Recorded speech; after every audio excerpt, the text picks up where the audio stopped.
Nelson Mandela mengungkapkan bahwa pendidikan merupakan senjata yang paling ampuh untuk mengubah dunia.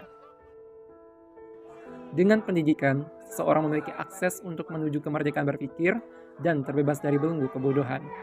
Pendidikan juga merupakan sarana untuk membentuk individu yang beradab, menjadi seorang manusia yang seutuhnya, jalan untuk memanusiakan manusia, serta bermanfaat bagi sesama. Inilah pemantik semangat saya dalam melanjutkan pendidikan ke jenjang yang lebih tinggi.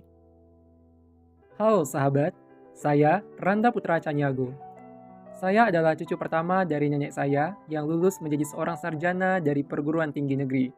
Menjadi lulusan Tiga terbaik dengan koma menyandang tujuh gelar sarjana meter psikologi dari dari Seoul Universitas sangat Negeri Padang memuaskan. tahun 2023 dan telah bekerja di NGO sejak tahun 2022, membuat saya tertarik untuk menekuni lebih lanjut bidang keilmuan psikologi klinis serta bidang keilmuan sosiologi.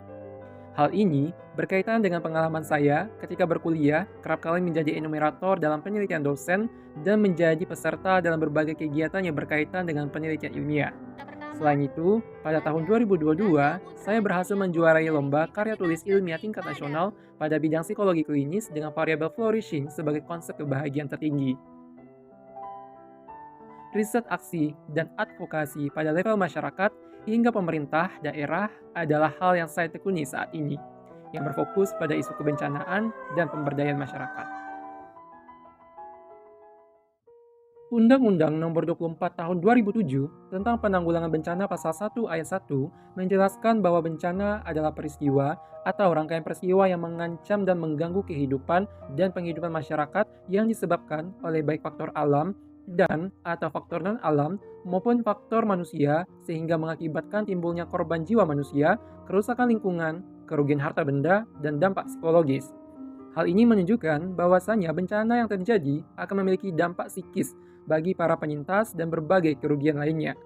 Lebih lanjut, dampak psikologis akibat bencana dapat menyebabkan terhambatnya pembangunan nasional. Oleh sebab itu, untuk menanggulangi bencana pada tahap pasca bencana, kegiatan pemulihan sosial psikologis menjadi salah satu kegiatan yang dilakukan pada tahapan rehabilitasi. Seperti yang kita ketahui bersama, bahwasanya posisi geografis Indonesia terletak pada kawasan Ring of Fire serta berada di antara dua benua dan dua samudera. Kondisi ini membuat masyarakat Indonesia harus hidup berdampingan dengan berbagai bencana alam. Seperti yang dilaporkan di Sumatera Barat misalnya, bencana alam seperti gunung berapi, gempa bumi, banjir dan longsor datang silih berganti sejak akhir 2023 yang menyebabkan terganggunya kehidupan dan penghidupan masyarakat. Dari sekian banyak penyintas akibat bencana alam tersebut, anak-anak, disabilitas, perempuan, dan lansia adalah kelompok rentan yang akan dampak bencana, baik itu dari segi material maupun non-material. Berdasarkan informasi yang saya dapatkan dari kajian Participatory Hazard Vulnerability Capacity Assessment atau PHVCA pada 3 nagari atau desa dampingan, hingga saat ini dilaporkan bahwa beberapa masyarakat di Kampung Tanjung, Nagari Duku Utara, Kecamatan Koto Sabali Tarusan mengaku masih merasa cemas, takut, dan menunjukkan gejala psikosomatis apabila hujan turun di daerah mereka. Hal ini mengindikasikan masih adanya gejala klinis pasca bencana banjir longsor yang terjadi pada Maret 2024 yang lalu. Kondisi demikian pula lah yang menjadi rekomendasi dari masyarakat di 3 nagari dampingan untuk penyediaan layanan psikis bagi masyarakat di nagari kepada pemerintah daerah. Namun, keterbatasan akses membuat masyarakat tidak dapat melakukan advokasi ini, serta keterbatasan informasi menyebabkan masyarakat belum dapat menggunakan layanan kesehatan mental yang disediakan oleh pemerintah secara maksimal. Pada level pemerintah daerah, hingga saat ini, pemerintah daerah belum memiliki kapasitas yang memadai baik dari segi anggaran maupun tenaga dalam pemenuhan rekomendasi ini. Di sisi lain, ketersediaan tenaga profesional di daerah masih terbatas, terutama pada fasilitas kesehatan tingkat pertama atau Vaskes 1 yang membuat rekomendasi ini perlu usaha yang lebih besar untuk direalisasikan. Seperti yang dilaporkan oleh Media Indonesia edisi tanggal 25 Mei 2021, dijelaskan bahwa jumlah psikolog dari Ikatan Psikologi hanya berkisar 11.500 saja, yang mana jika dibandingkan dengan jumlah penduduk Indonesia hanya memiliki rata-rata 1/1000 jiwa. Begitupun dengan data dari Psikolog in Klinis Indonesia hingga tanggal 16 Juli 2024 hanya ada 3.044 psikolog klinis yang aktif di Indonesia. Hal ini menunjukkan adanya ketimpangan antara jumlah tenaga profesional dengan jumlah penduduk Indonesia dalam hal pelayanan kesehatan mental. Salah satu usaha yang kami lakukan untuk mengatasi permasalahan ini adalah dengan melaksanakan kegiatan pelatihan dukungan psikososial saat program tanggap darurat bencana banjir longsor pesisir selatan tahun 2024. Kegiatan ini berangkat dari adanya ketimpangan antara kapasitas dan jumlah stakeholder di daerah dengan tuntutan dalam memberikan dukungan psikis pada para penyintas. Dalam kegiatan ini, saya sebagai fasilitator bersama Focal Point Safeguarding dari Save the Children Indonesia melakukan pelatihan dukungan psikososial kepada PJ Promosi Kesehatan Puskesmas dari 3 kecamatan dampingan, perwakilan organisasi perangkat daerah atau OPD terkait, serta NGO lokal terkait di pesisir selatan dengan topik pembahasan utama berupa mental health and psychosocial support dan safeguarding untuk para penyintas. Kegiatan ini mendapatkan tanggapan yang positif dari peserta karena hal ini sangat dibutuhkan dalam pekerjaan mereka. Namun, belum ada pihak yang melakukan intervensi pada area tersebut. Walaupun demikian, pada tahapan selanjutnya masih perlu adanya kajian lebih lanjut untuk melihat keefektifan dukungan ini serta pendampingan untuk perluasan dampak dari dukungan yang diberikan untuk mengatasi permasalahan ini. Sejak tahun 2022, saya telah bekerja di NGO Jemari Sakato, sebuah NGO yang bergerak di bidang pemberdayaan masyarakat dan tata kelola dengan 4 kompetensi utama, yakni riset aksi dan tata pemerintahan, advokasi kebijakan dan anggaran, monitoring dan evaluasi pelayanan publik, serta metodologi fasilitasi yang efektif dan partisipatif. Pemberdayaan dan kebencanaan adalah isu yang sering dijalankan oleh lembaga ini melalui berbagai program dan kegiatan. Sejak tahun 2022, saya kerap kali difokuskan untuk membidangi mental health dan psychosocial support untuk penyintas anak-anak dan gender equality, disability, dan social inclusion untuk penyintas perempuan dan disabilitas di berbagai program respon maupun program pemberdayaan masyarakat. Beberapa program seperti program tanggap darurat gempa Pasaman Barat 2022, program akselerasi vaksinasi keluarga Padang Pariaman 2022, program Humanitarian Preparedness and Response 2022, program ketangguhan ekonomi yang inklusi terhadap perubahan iklim Kepulauan Mentawai 2023, serta program tanggap darurat bencana banjir longsor pesisir selatan 2024 menempatkan saya pada kedua isu tersebut.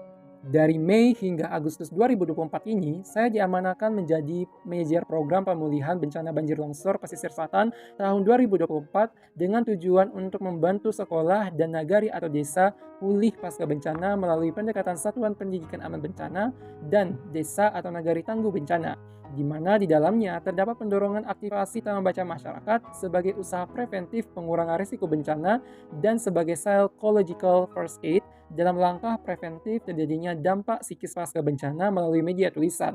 Selain itu, program ini juga ditujukan untuk enabling environment, perluasan dampak program dan keberlanjutan program melalui advokasi kebijakan publik pada level pemerintah daerah Kabupaten Pesisir Selatan, guna melahirkan draft SK Bupati untuk Sekretariat SPAB dan draft Peraturan Bupati untuk integrasi isu SPAB dalam kurikulum agar terjaminnya dampak program di daerah Pesisir Selatan. Isu kebencanaan merupakan hal yang masih menjadi topik pembahasan hingga saat ini. Pengembangan metode resiliensi masyarakat dalam menghadapi bencana perlu dilanjutkan hingga masyarakat mencapai pada posisi tangguh dalam menghadapi bencana. Di sisi lain, metode intervensi psikologi masih perlu dikembangkan melalui riset agar dapat menindaklanjuti kondisi-kondisi psikis pada penyintas pasca bencana. Dan hal ini perlu adanya kajian lebih lanjut dan berkala guna memastikan semua penyintas dapat kembali pulih pada kondisi sedia kala, terutama pada penyintas anak-anak dan perempuan. Bidang keilmuan psikologis klinis dapat menjembatani hal ini, karena dalam pendidikan lebih lanjut, program Magister Psikologi Non-Profesi akan membahas lebih dalam terkait dengan konsep intervensi psikologi, metode penelitian klinis, psikologi positif, serta psikologi kesehatan dan masyarakat.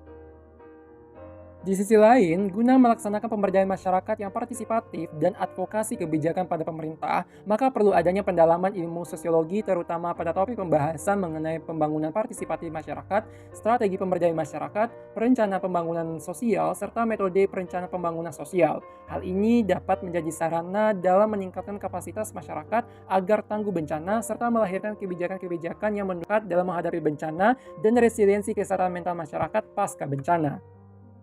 Di masa yang akan datang, diharapkan akan lebih banyak kajian terkait dengan intervensi bagi penyintas bencana dari perspektif psikologi klinis dan resiliensi komunitas dalam menghadapi bencana dari perspektif keilmuan sosiologi.